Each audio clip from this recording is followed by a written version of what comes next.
Hey, today we're going to graph a system of inequalities. So the first thing that we want to do is make sure that they're in the form y equals mx plus b. On number 1, that is true. They are both in the form y equals mx plus b. Next thing you're going to do is decide if it is a solid or a dashed line. I'm going to use a solid line if it has the or equal to bar, and I'm going to use a dash line if it's just the greater than or less than.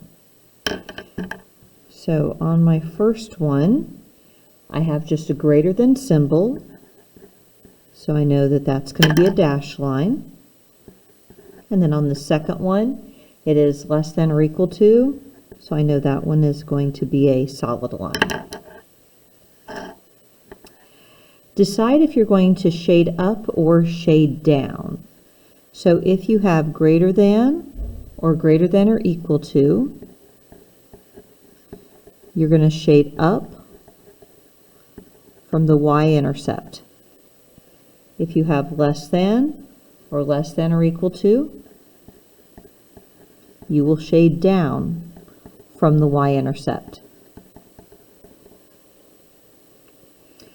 Repeat for the second one. The solution is the overlapping shaded region. All right. Number 1. So we do the same thing that we do with a line. We plot the y-intercept. So I have -4 for my y-intercept, and my slope is 2. So I'm going to go up 2 and write 1 a couple times.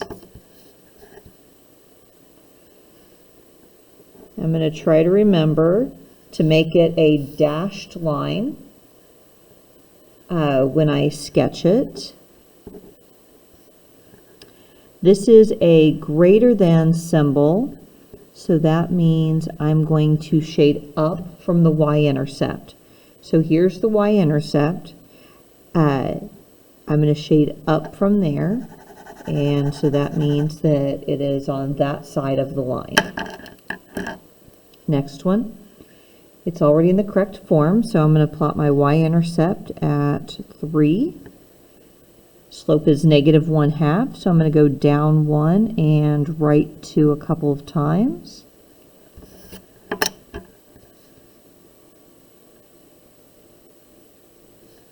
Down 1, right 2, down 1. All right, that one looks a little better, I think. And that is a solid line. That is the less than symbol, so that means that I'm going to shade down from the y-intercept. So here's my y-intercept. I'm going to shade down from there.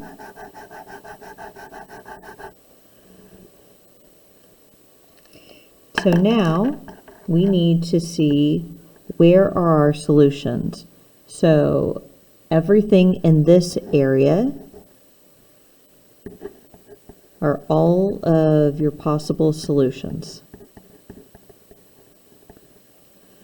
So your solutions are located where both of those inequalities are true. So that's why we're looking for this double shaded region here. If I wanted to list 3 possible solutions, all right, so let's see. The origin, that is one possible solution. 0, 3. Is 0, 3 a possible solution?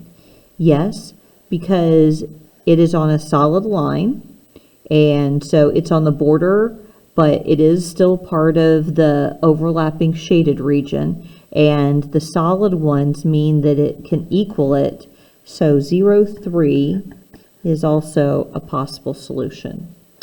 Let's see. No, -4, -2. So there's 3 possible solutions. Anything in this double shaded area. What is not a solution? Let's see. 8, 4. Is 8, 4 one of your possible solutions? So 8, 4, nope, that's not in a shaded region.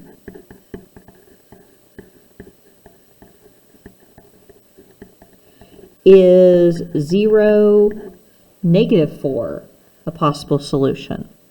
0, -4. All right, so it's on a boundary, except my boundary is a dashed line.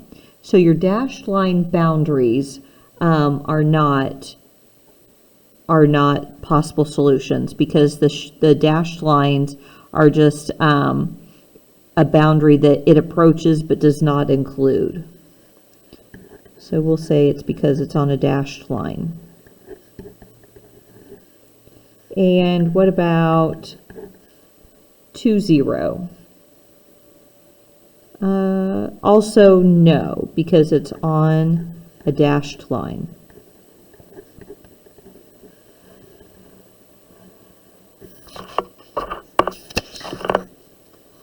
Let's do this one.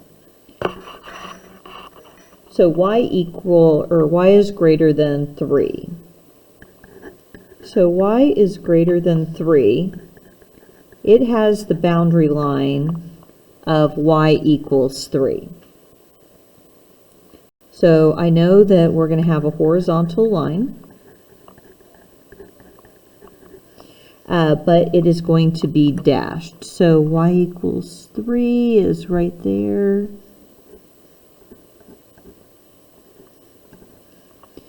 This says y is greater than 3. So we're at 3 here. If you're going to be greater than it, that means you're going to go up from the y-intercept. So it's anything above that line. Number 2 is 6x minus 2y is greater than or equal to 12. So we're going to have to solve for y. I'm going to subtract 6x over. Get negative 2y is greater than or equal to negative 6x plus 12. Have to divide every single term by negative 2 to get y by itself. Y is less than or equal to 3x minus 6. All right, so super important here. You have to remember to flip the sign when you divide by a negative number. I had a greater than symbol. I flipped it to a less than because I divided by a negative.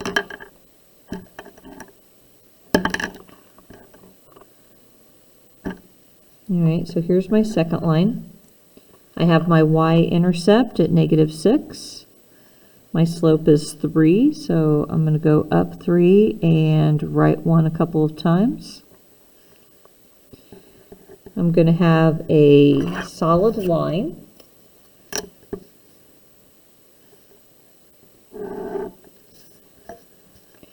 And that is a less than symbol, so we're going to shade down from your y-intercept. Shade down. And that is my, that's my graph.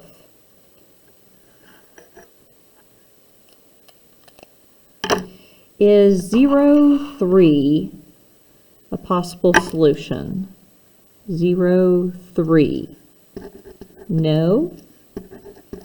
It's on a dashed line. Name 3 possible solutions. All right, so we're looking for anything up in there in the double shaded region. Let's see, so 6, 4, that's in the double shaded region.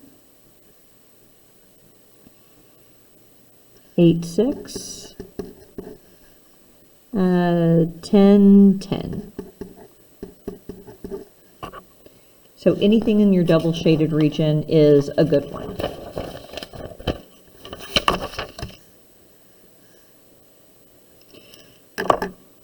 These are both already in slope-intercept form. So the top one, I have a y-intercept at 5, a slope of 1, so I'm going to go up 1 and right 1. I know I'm going to have a solid line because there's a bar under it, and it's greater than, so that tells me that I'm going to shade up.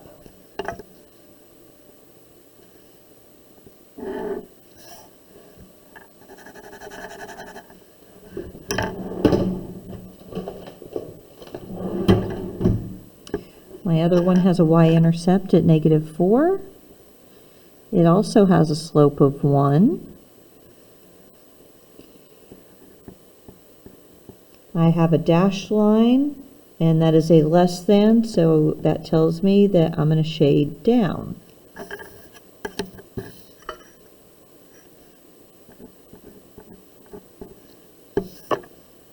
Those are not very good. All right, so what is the solution set? Well, let's see. If I compare my x's, they have the same slope. So my lines didn't turn out quite as well as I had anticipated, but same slope means that they are parallel. So they're actually never going to cross, even though that one looks like it might. But no, they are parallel lines, so they are never going to cross. This is what a no solution looks like. We have no solution when the lines are parallel, and there is no overlap of the shading.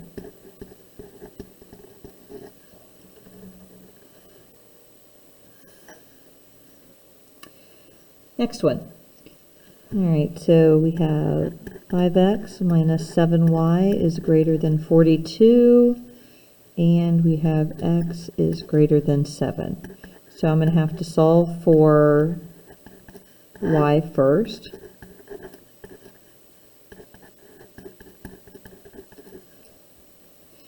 I'm going to divide both sides, or every single term, by -7. Oops, I just divided by a negative. Let's make sure we flip the sign. So y is less than. A negative divided by negative becomes a positive 5/7, and that gives me a -6. Plot your y-intercept at -6. Go up 5 and right 7. And that is going to give me a dashed line with a shade down.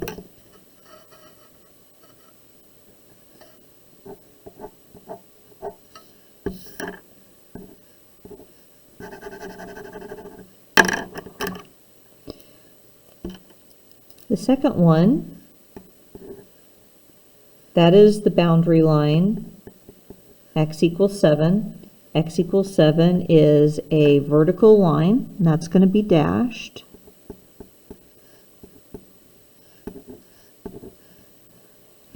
This says x is greater than 7, so when x is greater than 7, that is going to the right on the number line. And so here is our solution set, and we need a little bit more blue so that we can tell. So this double shaded region, anything over there is going to be our possible solution set.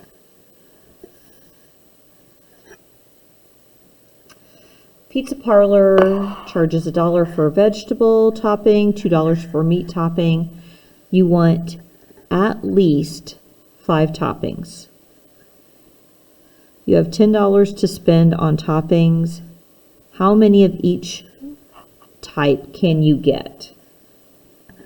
All right, so my different types, I'm going to set X to be the number of $1 toppings I can get.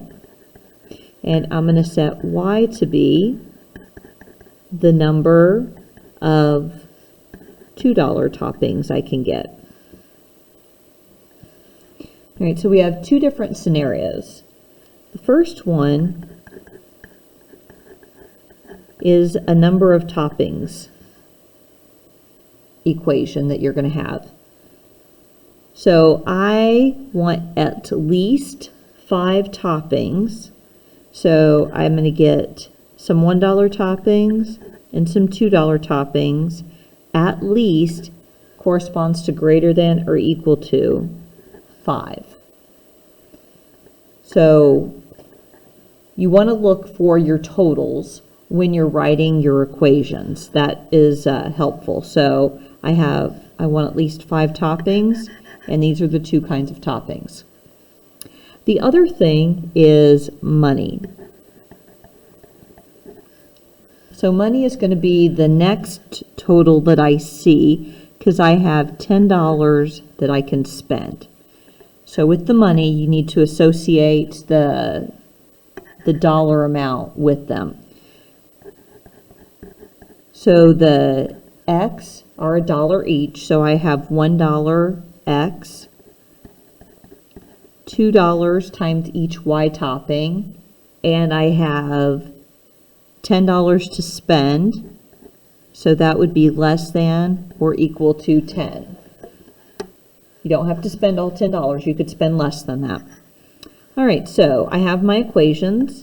Now I'm just going to solve for Y. So Y is greater than or equal to negative X plus 5, and subtract X over 2Y is less than or equal to negative X plus 10. Divide everything by 2, and Y is less than or equal to negative 1/2 X plus 5. So X is going to be the number of $1 toppings that I can get, and Y is going to be the number of $2 toppings that I can get. All right, so I can't get very many, I don't think. So just labeling them 7. Yeah, going by 1 should be good on this problem. All right, so for my toppings one, I have a y-intercept at 5, and I have a slope of negative 1, so I would go down 1, right 1 a couple of times. I have a solid line and greater than, so that means that I shade above the line. All right, so that's what that one looks like. For the other one, looks like I also have a y-intercept of 5, and I have a slope of negative 1/2. So I'm going to go down 1 and right 2 a couple of times. Connect the dots there. Oops, I need to do a better job of my shading apparently. All right, so that blue goes right up to that line. Y is less than, so I have, so when I shade down from the red line, that means anything in this double shaded area is my possible solution set. So how many toppings could I get? I could get 5 $1 toppings, 6 $1 ones, 7 $1 ones, 8 $1 ones, 10 $1 ones. I could get some combination, so like, but it's going to have to be a whole number. I could get 3 $1 toppings and 3 $3 toppings. I could just get 5 $2 toppings if I wanted to. So anything in that area would be a good solution set.